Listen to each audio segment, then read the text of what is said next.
SPSC chairman సభ్యుల నియామకం ప్రక్షాళన ఇప్పటికి మనం మాట్లాడుకున్నాం. ఇక లేటుగా తింటే గుండె జబ్బుల ముప్పు. డిన్నర్ అల్పాహారానికి మధ్య ఎంత ఎక్కువ రాత్రి సమయం ఉంటే ఆరోగ్యానికి అంత మేలు. రాత్రి 8 లోపు తినేవారిలో రిస్క్ తక్కువ. బ్రేక్ఫాస్ట్ మానేసి నేరుగా భోజనం చేసేవారిలో ప్రతి గంటకు 60% మేర పెరిగే హృదయ రోగ ముప్పు. 1,00,000 మందిపై జరిపిన అధ్యయనం వెల్లడి. డైట్ చేస్తున్నా అని చెప్పి డైట్ చేస్తారు కదా, రాత్రి 12-11 పోయి మండీలు తింటున్నాం, ఇంకేడికో పోతున్నాం అంటారు కదా. ఇంకా 8 లోపు తింటేనే రిస్క్ తక్కువ, లేకపోతే మీ దగ్గర పడ్డట్టే. ఇక గుండె జబ్బులు వస్తున్నాయట. 10-11 బయటికి పోయి తిరిగి మేము మండీ తింటామని చెప్పిపోతారు కదా. సో అస్మాత్ జాగ్రత్త, అవి బంద్ చేసుకోర్రి. రాత్రి 8 లోపు తినే వారికి రిస్క్ తక్కువ. గుండె జబ్బులు రాకుండా ఉండాలంటే ఆరోగ్యం మంచిగా ఉంచుకోవాలంట. ఆరోగ్యం మంచిగా ఉండాలంటే ఏం చేయాలి? దుందోటి కథ. ఇక మెదడులో కణితుల్ని మింగే చిట్టి రోబోలు. అల్ట్రాసౌండ్ చికిత్సా విధానంతో కణితుల ధ్వంసం. భవిష్యత్తులో అందుబాటులోకి. కీలకంగా ఏఐ టెక్నాలజీ, న్యూరో సర్జరీలో కొత్త చికిత్సలు. పరిణామాలపై హైదరాబాద్లో అంతర్జాతీయ శాస్త్రీయ సరస్సు.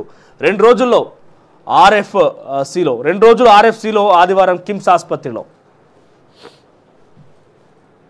ఇక మహబూబ్ నగర్లో జరిగిన ఘటనకు సంబంధించి వార్త. ఆ తర్వాత ఆర్టీసీలో ప్రత్యేక బస్సులు మహిళలకు ఫ్రీ. కోవిడ్తో ఒక్కరోజు 12 మంది మృతి. రేపు చూస్తే గోదావరి కావేరి అనుసంధానం. ఫిబ్రవరిలో సీఎంల భేటీ. ఛత్తీస్గఢ్ వాటా నీళ్లతో అనుసంధానం. 20 ఏళ్లలో మహానది నీళ్లు తెస్తారు.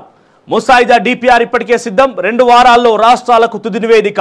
నెలాఖరున అధికారుల సమావేశం. రాష్ట్రాల మధ్య విభేదించే అంశాలుంటే సీఎంల సమావేశంలో తుది నిర్ణయం. ఇక గోదావరి కావేరి నదుల అనుసంధానంపై వచ్చే నెలలో ముఖ్యమంత్రుల సమావేశం జరిగే అవకాశం ఉంది. ఈ ప్రాజెక్టుపై కేంద్ర జలశక్తి శాఖ మంత్రి గజేంద్ర సింగ్ షెకావత్ ఆధ్వర్యంలో సీఎంల సమావేశం ఉంటుందని జాతీయ నీటి అభివృద్ధి సంస్థ సంబంధిత రాష్ట్రాలకు ప్రాథమికంగా సమాచారం ఇచ్చింది. ఇక సమగ్ర ప్రాజెక్టు నివేదిక 1-2 వారాల్లో రాష్ట్రాలకు పంపిస్తారు. ఈ నెలాఖరులోగానే ప్రభావిత రాష్ట్రాల ఉన్నతాధికారులతో ఎన్డబ్ల్యూడిఏ సమావేశం కానుంది. ఇప్పటికే ముసాయిదా డిపిఆర్ను ఎన్డబ్ల్యూడిఏ హైదరాబాద్ విభాగం కేంద్రానికి పంపించింది. ఇక ఈ డిపిఆర్కు ఎన్డబ్ల్యూడిఏ ఆమోదముద్ర వేయగానే రాష్ట్రాలకు పంపిస్తారు. ప్రాజెక్టు నిర్మాణానికి 74,326 కోట్లు అవుతుందని అంచనా వేశారు. ఇక ప్రాజెక్టు చేపట్టిన 5 ఏళ్ల లోపు దీన్ని పూర్తి చేయాలని లక్ష్యంగా పెట్టుకున్నారు.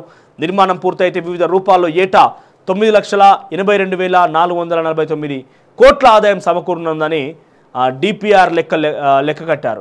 ప్రాజెక్టులో భాగంగా మేడిగడ్డకు దిగువన ఇచ్చంపల్లి వద్ద బ్యారేజ్ నిర్మిస్తారు. ఇక్కడ బ్యారేజ్ నిర్మాణానికి 3,381 కోట్లు అవుతుందని లెక్క కట్టారు. ఓవరాల్గా ఛత్తీస్గఢ్ ఏపీ సీఎంల మధ్య భేటీ ఉండబోతుందట గోదావరి కావేరి అనుసంధానం విషయంలో.